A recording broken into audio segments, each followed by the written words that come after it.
kids yelling at me. I'm sure you guys can hear.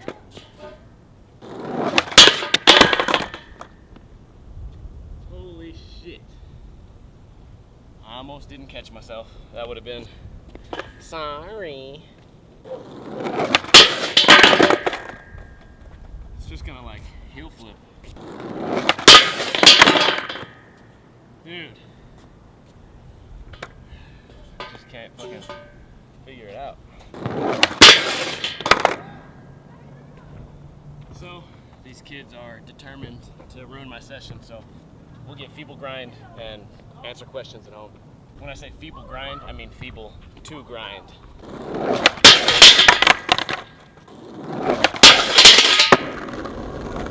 The session ended on a pretty sour note. I like to put myself in a position where I can take responsibility for everything that happens around me. For example, the most frustrating things in skateboarding are things like falling on a manual because your bearings are bad, or not being able to skate a spot because of a security guard, or having your kick flips fly sideways because of the wind. When those things happen, it's like things are out of your control. But when everything's perfect and then you fuck up, you only have yourself to blame. And I like to put myself in a position where I can only blame myself. So I'm skating this spot, a bunch of kids start fucking around yelling at me, do this trick, do that trick, do this trick. And then they throw a soccer ball over the wall. Can you grab the soccer ball? Give me the soccer ball. Can you grab the soccer ball? It's like clearly I'm out here filming, trying to achieve something. And I've gone through every possible possibility to put myself in an area where there would never be any kids. I'm in like the back of an abandoned building in like a shitty area of town. There's never kids, but of course today something I can't control fucks up my session. And I was on a roll. I was in a good little mood. I was on my little independent tip. I hit up like 5 people to come skate for Flat Bar Friday, and like 2 made an excuse and the rest of them didn't answer. So I'm sitting there like kind of feeling myself like, okay, motherfuckers, you guys don't want to show up to the session? I'm about to kill this shit. So I get out there, I start off really slow, you know, and I'm landing my tricks, and then of course along comes the fuck up squad. I just like to be, especially for Flat Bar Fridays, I like to be by myself where I can think. The only thing I usually have to worry about is cars driving by really fast. Like they whip around the corner and I'm always scared my camera's gonna get hit. But that's not a big deal, because I can sort of see that coming, and if I had to, I could run and grab my camera. But for this, it's just like, fuck, these kids they've infiltrated the Flat Bar Friday, and I know it's not their fault. And then I do this thing with myself. I don't want to ramble about this too long, but I do this thing with myself where I'm just like, what the fuck did I do to deserve this? You know what I mean? I've been a good boy. God, like, what the fuck is going on here? Who sent you? You little 3 fucking soccer playing kids? I don't go into your house and fuck up shit when you're watching fucking Telemundo and run in there and start skateboarding, banging on the wall saying, what are you watching? What are you watching? What are you watching? No, you know, you guys go over there, live your life, okay, in your house where you have a backyard and plenty of places to play soccer, instead of coming down to my area where I skate. And it's just like, fuck. What did I do? Aside from everything in my power to seclude myself from humanity. Poor me. I don't know, I hate to play the victim. Poor me, poor me. But even though my skate session may have been ruined, I refuse to let that ruin this video for you guys. So we will be answering your questions from Instagram starting now. I went into that Flat Bar Friday with the goal of learning feeble pop-out, and I didn't get a chance to learn it. I'm still going to learn it. I think it would be better to learn it at a skate park. And some people might be saying, well, why'd you go into an abandoned fucking area when you could have just went to a skate park? The reason is this. Tristan A. Wildwarding says, why does Scooters snake so fucking much? The same distractions I have with 3 kids playing soccer is the same issue I would have at a skate park with 3 scooter kids trying to be in the background saying, do a tail whip, do a tail whip, I think your video's fake, I think your video's fake. That's why I can't do Flat Bar Fridays at the skate park. Why do they snake so much? I don't know. I feel like they're oblivious to the world around them. Basically, they chose scootering because skateboarding would be too difficult. So why stop there? Like, why stop ignoring things that would be difficult? Because sometimes at a skate park, it can get crowded, right? You might want to like, oh shit, I gotta watch out. Why? Why do that? You're on a scooter. You've already taken the easy way. You might as well keep it going and just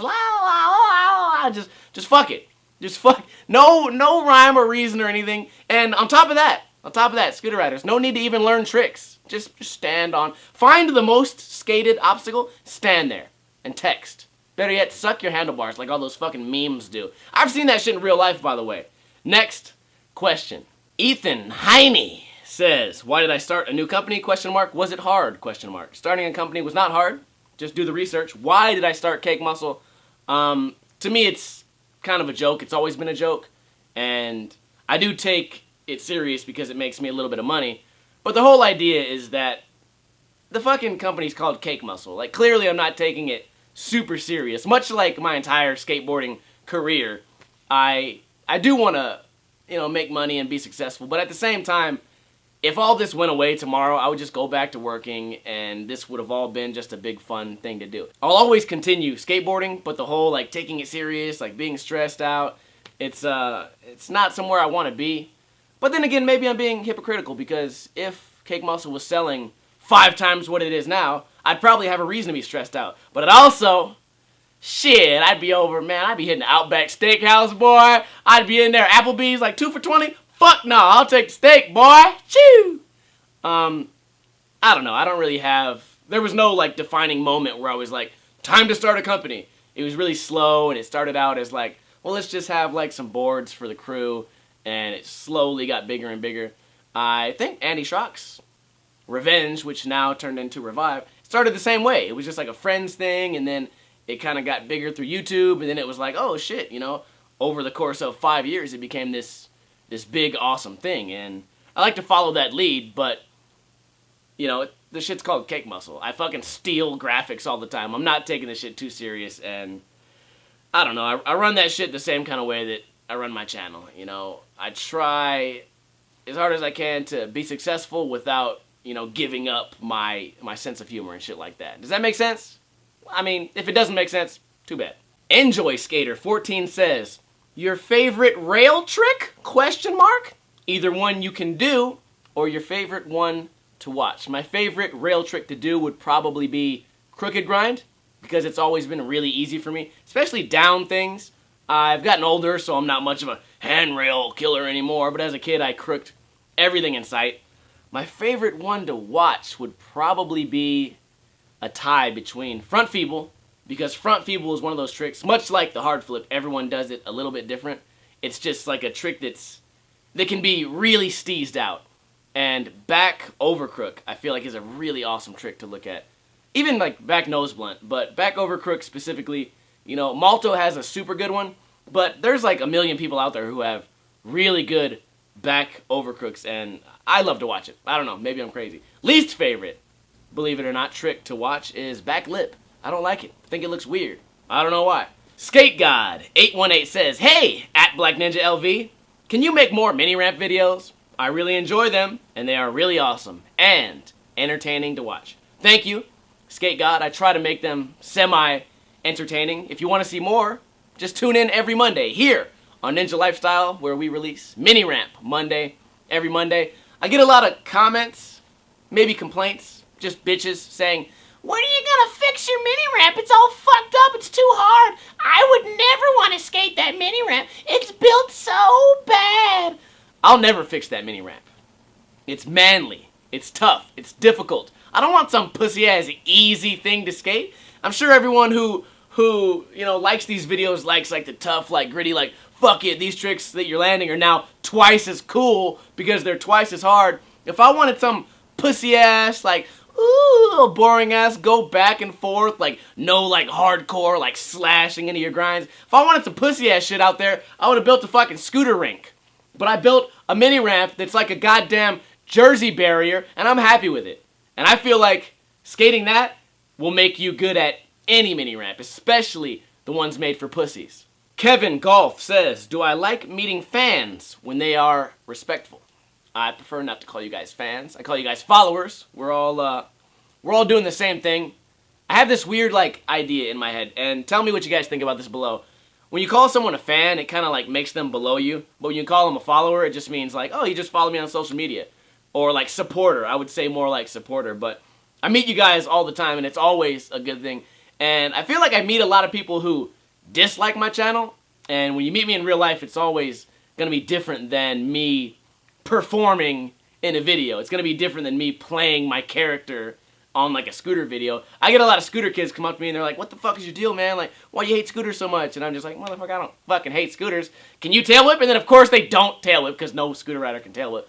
But I feel like meeting me in real life, for most people, it's really like eye-opening for them. And most people who have met me in real life, there's no people online that are like, oh, I met Ninja and he was a fucking douchebag. Almost no one says that. And in the comments, you know, I don't thank these guys that often, but Doug, Andy, you know, John, Daniel Trujillo, Brett, you know, everyone, sorry if I left anyone out, Josh, you know, Major Crew.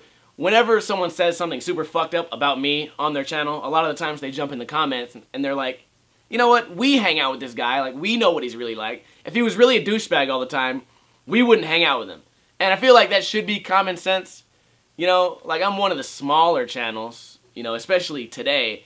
And it's like, if I was really a fucking douchebag and a piece of shit, these guys would not hang out with me. And they wouldn't collab with me, and it wouldn't be a good time. You know, I wouldn't be traveling with these dudes. So, yeah, I always have a positive experience meeting, you know, my supporters and followers and shit like that. But for anyone who thinks I'm a huge douchebag, for the most part, I'm probably not. Dynamite Joe 15 says, do you enjoy a nice bike ride through the hood? And I used to ride a bike a lot. I used to ride a bike and I used to take the bus a lot before I had a car. And there were some hood-ass areas I would go through. In fact, just a block away for Las Vegas, it's like the #1 most dangerous neighborhood. So now they've did this big like community-wide thing where every light pole has like a camera on it. And it has like these cop lights and shit. So as a kid, before we had all these fucking cameras and cop lights and cops everywhere, they weren't there. So yeah, I was riding through the hood. I get hit up a lot. And, you know, it's fortunate that I could ride my bike really fast. Because usually it would be like, hey, let me get $1. And I'd be like, I don't got $1. And then it'd be like, I know you got a fucking $1, homie. Give me your fucking $1. And I'm like, zip, I'm out that bitch. Or there's also situations where, you know, I would always be trying to come up with this, like, shortcut. You know, if I'm going to a skate spot, I want to get there the fastest. So I'd be riding my bike. There's a lot of times I was in, like, a really shitty, like, area, and I, like, hit a dead end, and I'm just like, fuck, now I gotta turn around, go back past all these motherfuckers. Everyone who just seen me go by knows I'm gonna come back now. So it was always, like, a really, like, moment of tension as a kid. There was a lot of moments like that, but nah, not so much good stories of, like, shitty things happening. I know that wasn't the question, but I do have one story where, speaking of shortcuts, it was me, my friend Bobby Meter, some kid Albert, and maybe like some other people.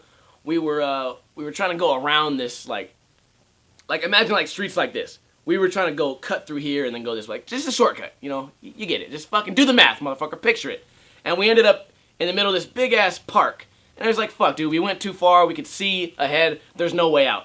So it's like, I know the street's right there. So if we just jump into this backyard and then jump over that fence, we'll be back on the main street. And I'm just like, I've been doing that shit forever. So I'm like, fuck it, let's do it. So we do it. We jump the first fence. A bunch of fucking, I don't know, kids, maybe our age. I would say like 16, 17. Come running through. I had to say how old I was, because if I'm like, yeah, a bunch of kids came running up, it'd be like, oh shit, like, why are you afraid of a bunch of kids? But anyway, a bunch of people our age came running up. Way more people than we had. Come running at this way. A wild fucking Rottweiler appears from over here, goes fucking ballistic, attacks us, and we're like on this ledge. So I can't explain it that good, but it's like 6 foot wall, ledge, another 6 foot wall, and we have to shimmy across to jump the next wall. So this dog's fucking jumping up, woo, woo, like biting at our feet and shit. I just rolled my ankle. I remember that very vividly. I was like limping and shit. So I got these motherfuckers chasing me from this side, a dog attacking me from this guy, this side, whatever, you know what the fuck I'm saying. And then a guy comes out and he's like, what the fuck you guys doing? And he starts like making these threats like, I remember this feeling of like, he was making like gun threats, like, you motherfuckers get killed out here doing that shit. And I'm just like, we just want to get to the street, you know, like, I'm freaking out, you know, usually I'm not intimidated by that shit, but it was like so much pressure, like, motherfuckers come from this way, a gigantic fucking beast of a dog attacking me. Then I got this old fucker acting like he wants to shoot me. So eventually we just kept walking, you know, like, sorry dude, like, you know, what the fuck can we do now? I'm not going back this way. I'm not gonna fucking fall down here. We're jumping this fucking wall. Jump the wall, everything was cool, but speaking of being stuck in the hood, that just came to mind. I don't know. It's always good when you guys ask interesting questions because these stories, they just pop in my head and I share them with you. I'm fucking sweating now. I'm thinking about it. Or it could be that it's fucking 89 degrees in my fucking house. One more question, then we will call it a day. Chandler JM says, worst mishap with a sponsor.